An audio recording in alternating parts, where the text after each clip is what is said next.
어둠이 짙게 깔린 울산의 한 주택가. 구급차 한 대가 골목길로 들어섭니다. 구조대원들이 숨을 쉬지 않는 31개월의 여자아이를 급히 병원으로 옮겼지만 아이는 손쓸 겨를 없이 세상을 떠났습니다.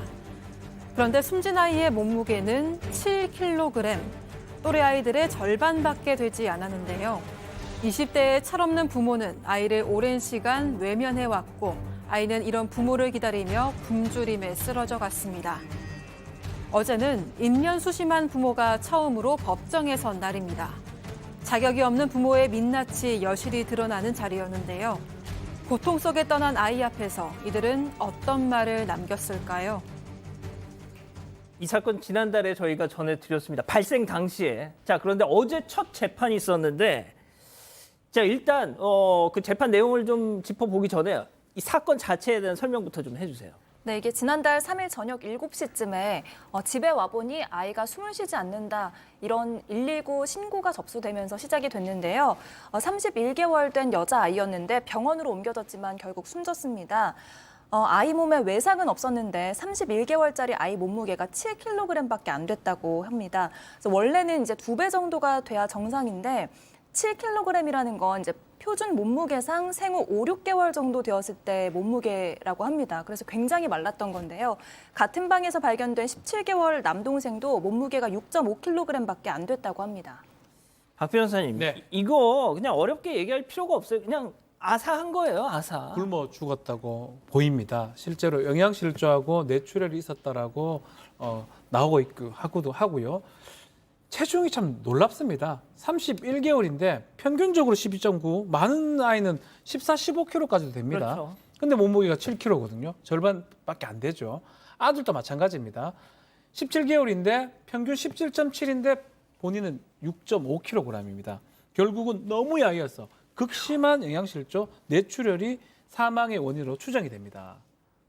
신 변호사님, 저런 상황이었다면 발견 당시에는 진짜 흔한 말로 피골이 상정, 진짜 그 기아 이 아이에게 구호금을 보내주세요 할 때 광고에 나온 그 아이들처럼 그 상태였을 거예요. 부모들은 뭐 하고 있었어요?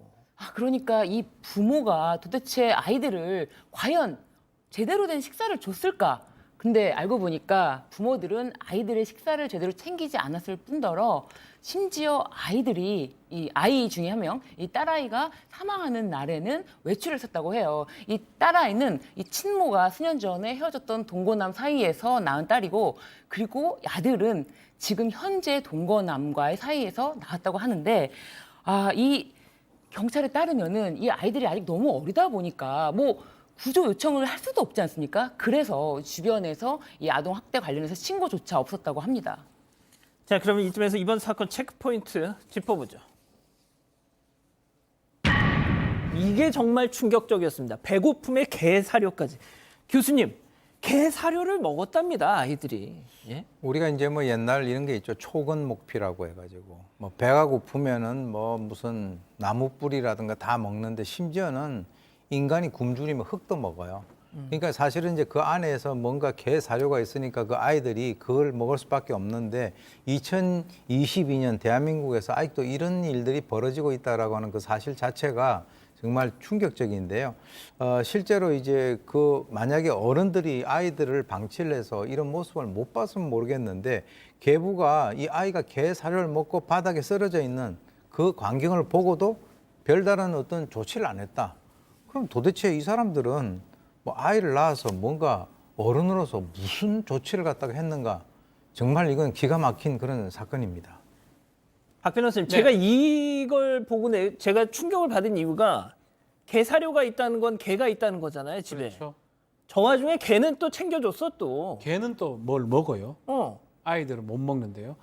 또 충격적인 게 있습니다. 개 사료 관련해서 먹고 쓰러진 저 모습을 좀 보이고 있는데 찍어서 엄마한테 보내줍니다. 저 아빠라는 사람이. 그렇죠.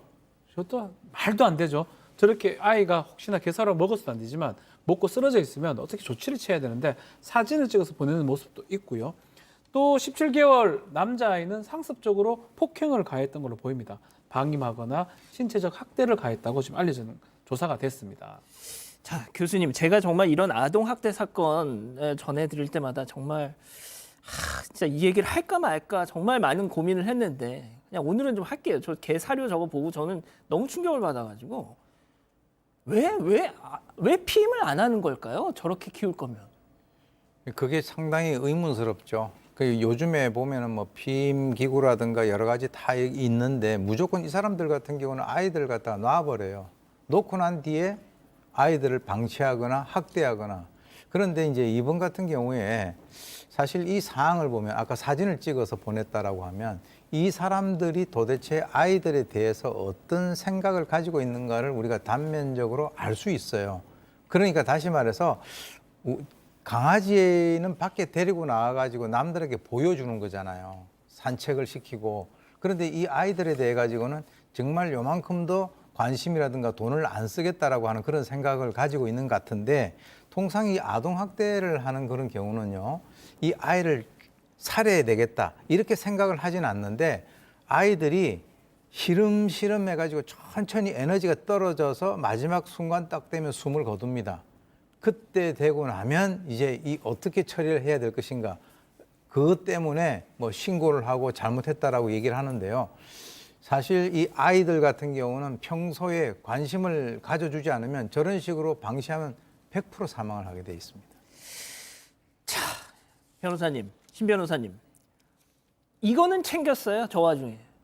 그러니까 이 아이들에게 음식은 주지 않으면서 아이들을 오히려 돈벌이 수단으로 이용했는데요. 그것이 아동 수당 그리고 양육 수당 이렇게 두 가지를 다 챙겼다는 거예요.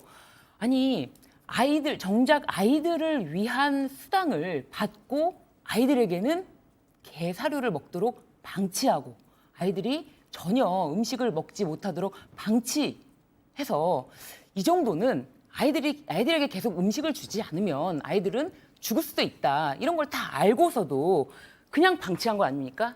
그래서 이런 부분에 대해서는 살인의 미필적 고의가 인정돼서 검찰은 아동학대처벌법상 아동학대 살해 혐의로 친모와 이 계부를 구속 기소했습니다.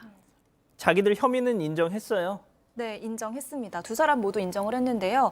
아이 엄마는 재판에서 공소사실 모두 인정을 한다. 아이들 부모로서 신경 쓰지 못해서 죄송하다 이렇게 고백하기도 했습니다. 동거 남성도 혐의를 인정했는데요. 다음 재판은 한 달 뒤에 열릴 예정입니다. 알겠습니다.